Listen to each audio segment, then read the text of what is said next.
আসসালামু আলাইকুম এভরিওয়ান। আজকে আমি রান্না করব আমার হাজব্যান্ডের পছন্দের একটি খাবার, সেটি হচ্ছে হলুদ ছাড়া খিচুড়ি। উনি সবসময় হলুদ ছাড়া খিচুড়ি রান্নাটাই পছন্দ করে।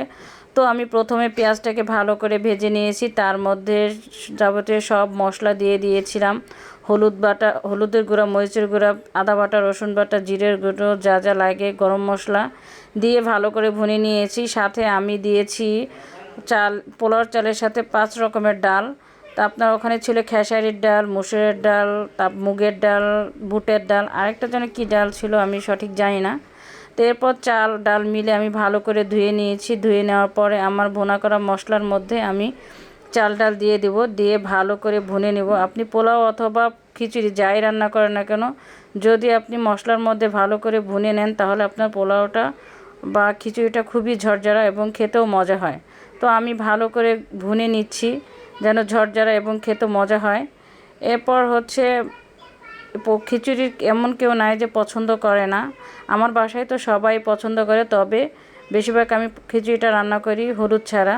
এরপর আমি পরিমাণ মতো পানি দিয়ে দিব। পানি দেওয়ার পরে বলক উঠছে। আমি কখনোই পোলাও রান্না করার বা খিচুড়ি রান্না করার সময় আমি ঢেকে দিই না, ঢেকে দিই লাস্টের দিকে যখন পানিটা শুকায় যায়। শুকায় যাওয়ার পরে আমি এরপর ঢেকে আমি ভাপেই পুরোটা সিদ্ধ করি। সিদ্ধ করলে, এইভাবে রান্না করলে আপনার পোলাওটা যথেষ্ট ঝরঝরে এবং আপনি যেভাবে রান্না করতে চান না কেন ওইরকমই হবে।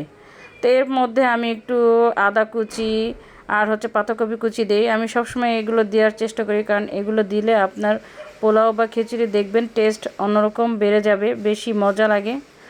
তো এরপর দেওয়ার পর একটু ভালো করে একটু নেড়ে চেড়ে নিব। নেড়ে চেড়ে নেওয়ার পরে আরেকটু আমি ভাপ দিব, ঢাকনা দিয়ে ঢেকে আমি ভাপ দিয়ে নিব যেন ওইগুলো সিদ্ধ হয়ে যায়। লাস্ট পর্যায়ে আমি দিয়ে দিয়েছিলাম সবসময় গাজর অথবা আপনি পাতাকপি যেটাই দেন না কেন, প্রায় যখন হয়ে আসবে তখন আপনি এটা মিক্সড করে দিবেন। পরে চিন্তা করলাম যে না, আর একটু ধনেপাতা দিই, ধনেপাতা দিলে আপনার টেস্টটা আরও বেড়ে যাবে। তো এরপর আমি হয়ে যাওয়ার পরে আমি একটু প্রায় হয়ে আসছে তখনই আমি ধনেপাতা দিয়ে দিয়েছিলাম। আপনারাও এভাবে রান্না করে দেখবেন, খুবই মজা এবং খেতে খুবই মজা এবং টেস্ট হয়।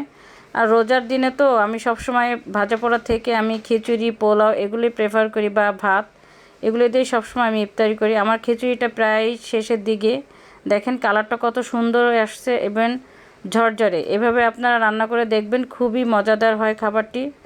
আমার কাছে তো ভালো লাগে, আপনাদের কাছে কেমন লাগে কমেন্টস করে আমাকে জানাবেন অবশ্যই। এভাবে রান্না করে দেখবেন। আমার খিচুড়িটা প্রায় শেষের দিকে, এখন আমি নামিয়ে নিয়েছি।